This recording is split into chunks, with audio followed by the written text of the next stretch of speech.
আপোনালোকক স্বাগতম জনাইছো। আজিৰ এই ভিডিঅ'টিত আমি আলোচনা কৰিম যে যিসকল লোক চাকৰি কৰি আছে বা দায়িত্ব বেছিৰ বাবে তেওঁলোকে নিজৰ পঢ়া যেটো ক্লাছ 10-12ৰ এক্সাম সম্পূৰ্ণ কৰিব নোৱাৰিলে বা পঢ়া আধাতে এৰিবলগীয়া হৈ গ'ল তেওঁলোকৰ বাবে আজিৰ এই ভিডিঅ'টি আমি বনাইছো। আজিৰ এই ভিডিঅ'টিত আমি এটো জানিব পাৰিম যে আপোনালোকৰ যে আধৰুৱা শিক্ষা হেইটো কেনেকৈ সম্পূৰ্ণ কৰিব পাৰিব। তেন্তে বলক আৰম্ভ কৰিছো ভিডিঅ'টি। আজিৰ এই যুগত সকলোৱে চাকৰি কৰে, সময়ৰ অভাৱ, দায়িত্ব বেছিৰ বাবে তেওঁলোকৰ ক্লাছ 10-12ৰ এক্সাম বা ক্লাছ 10-12 সম্পূৰ্ণ কৰিব নোৱাৰে। তেন্তে চিন্তা কৰিব নালাগে, বৰ্তমান আপোনালোকে কোনো ধৰণৰ স্কুল বা কলেজলৈ নোযোৱাকৈ আপোনাৰ ক্লাছ 10 বা 12 সম্পূৰ্ণ কৰিব পাৰে আৰু হেইটো আপুনি পাৰিব ওপেন বোৰ্ড অনলাইন এক্সামৰ জৰিয়তে।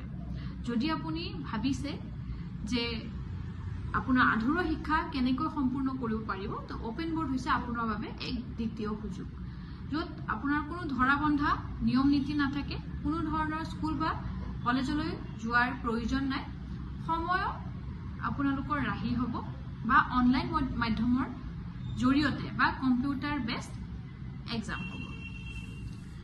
তো আপোনাৰ মনত এতিয়া এই প্ৰশ্ন আহিব যে একেলগে শিক্ষা আৰু চাকৰি কেনেকৈ সম্ভৱ হয়। এটো সম্ভৱ হ'ব ওপেন বোৰ্ডৰ জৰিয়তে।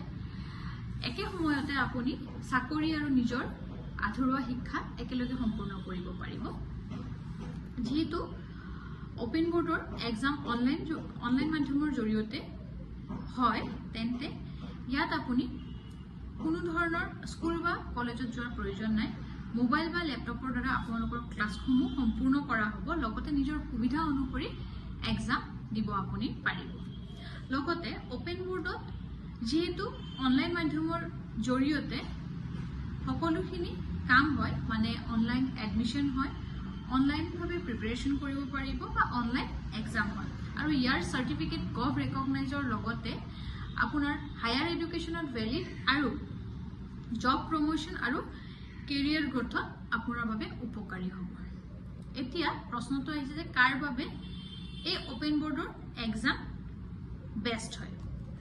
তো যিসকল লোকে প্ৰাইভেট সেক্টৰত জব কৰি আছে বা যিকোনো গভ সেক্টৰত জব কৰি আছে বা কন্ট্ৰাক্ট এমপ্লয় হয় বা ফিল্ড ওয়াৰ্কাৰ বা নাইট ওয়াৰ্কাৰ হয়, তেওঁলোকৰ বাবে এই ওপেন বোৰ্ডৰ অনলাইন এক্সামটো বেস্ট বুলি ক'ব পৰা যায়।